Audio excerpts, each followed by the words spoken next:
So I have a special connection to the Asian American community. My husband, Jeremy Surrey, is half Indian, and I'm raising two teenagers who are Indian American. I'm fascinated with Asia and really appreciate the Asian American community and all that it brings in terms of culture and richness and contributions, economic contributions to our community.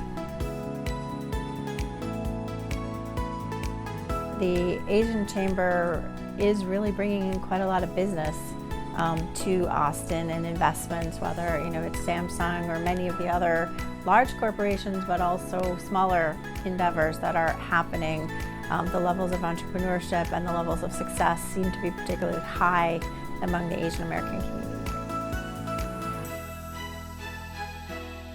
Business is, at the end of the day, about relationships as well as the product that you deliver, and within Asian cultures in particular, those relationships are particularly important. So I don't believe that absent those relationships from the countries of origin to our Asian community here, that we would have been able to secure the business of those companies that are based in Asia. I think we sometimes underestimate the degree of diversity that exists within the Asian Chamber.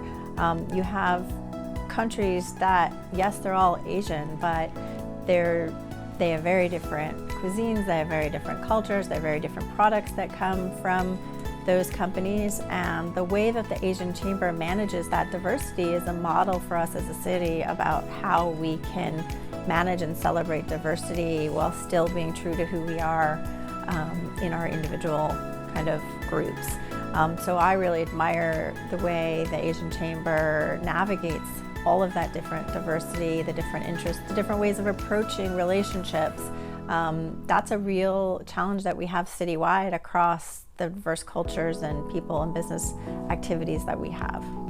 One of the things that I think really did stand out to me is when the Asian American Cultural Center went through their rezoning, and they have a vision for having senior living together with the child care to have intergenerational mixing.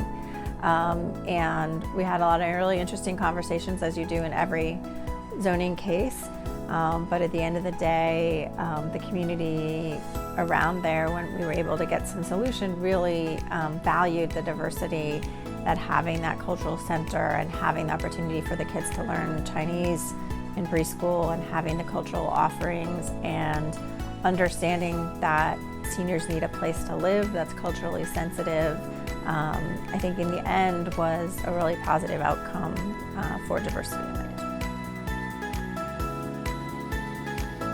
It's really valuable for anybody to learn about other cultures, and the Asian Chamber and the board members and the folks who are engaged in the Asian Chamber, their deep ties with cultural institutions create opportunities for all of Austin to learn about other cultures and to grow as people, to see their different ways of living, their different ways of celebrating. There are common ways of doing those things. There's great food to eat. There's people who have wonderful skills to contribute.